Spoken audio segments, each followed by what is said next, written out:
How's everyone doing? How was the first day?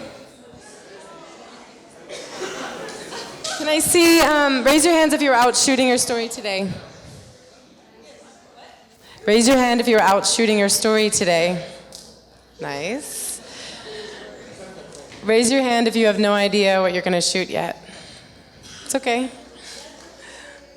That's how I was my first year.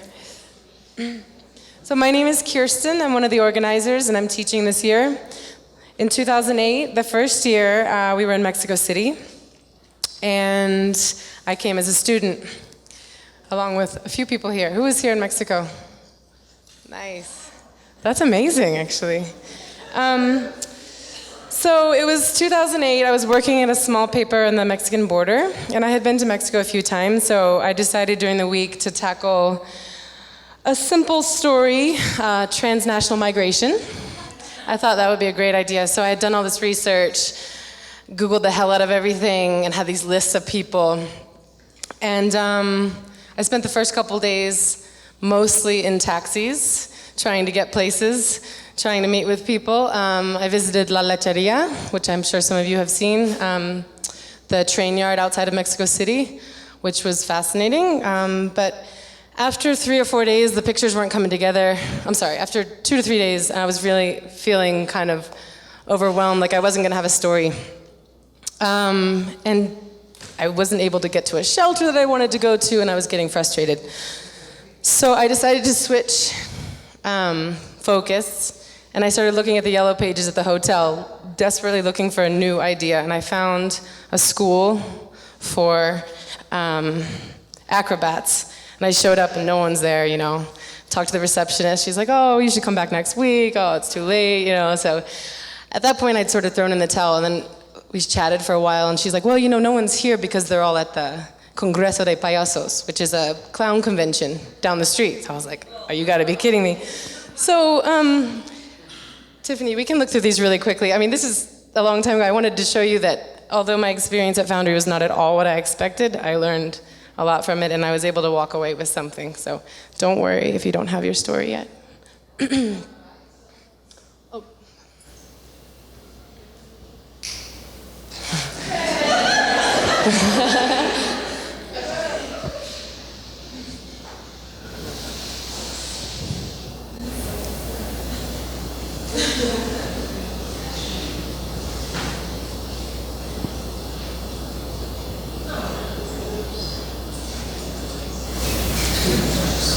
There was a panel discussion about the business of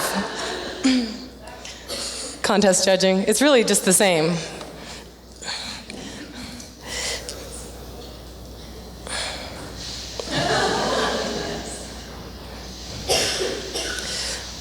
Apparently I only shot with one lens back then, but anyhow. Okay, so now we're gonna go back to, thanks, okay. So 7 years later, I'll show you what I've been working on with migration.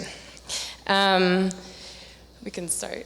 In 2006, I took a newspaper internship in McAllen, Texas, on the Mexican border. At that point in time, migration was not a particularly controversial issue.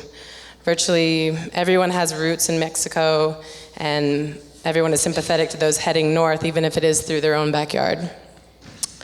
I left in 2008 to move to New York to freelance, but I returned as often as I could, sometimes on assignment, but more often on my own dime.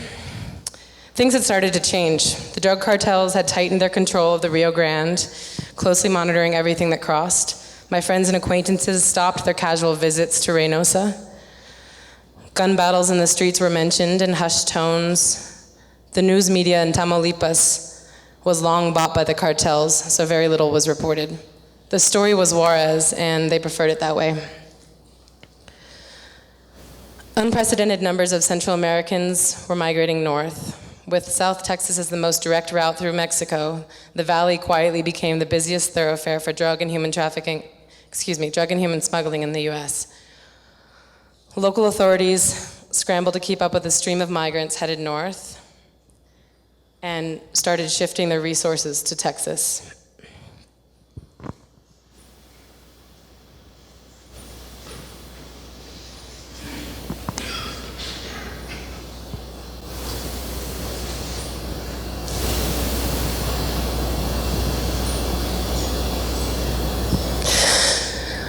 The Rio Grande Valley has a unique set of circumstances because you have to cross the Rio Grande, and after that, you have to cross a second checkpoint 60 miles north in a city called Falfurrias.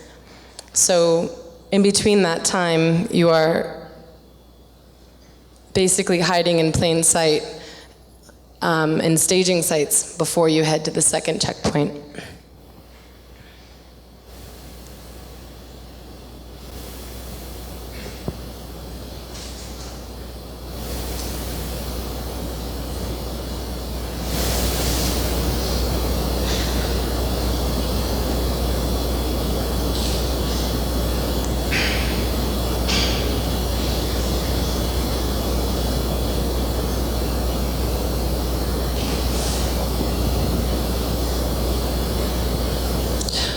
While on assignment, I was hearing more and more about the numbers of stash houses. After they cross the river, the smugglers will hide migrants in outdoor stash houses or abandoned houses.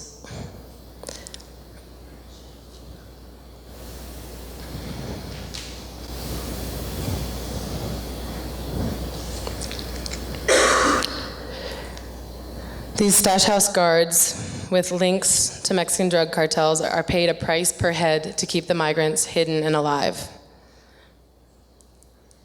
Each of these pictures shows a space or situation where humans are being smuggled. During this time, the families are called and expected to wire the remainder of what they owe.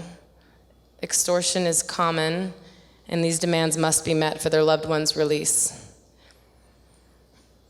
It's hot as hell in these crowded houses, and a pervasive funk of BO, urine, and feces hangs thick while the migrants spend their days waiting for the final leg of the journey to reunite with family. Violence and sexual abuse are common and is rarely reported. I spent months over several visits cultivating relationships with local police departments who work with the Border Patrol to locate and raid suspected stash houses. I was tipped off to locations previously raided so that I could document what was left behind. The valley has quietly become a land of limbo, where migrants spend their first nights in America but are anything but free.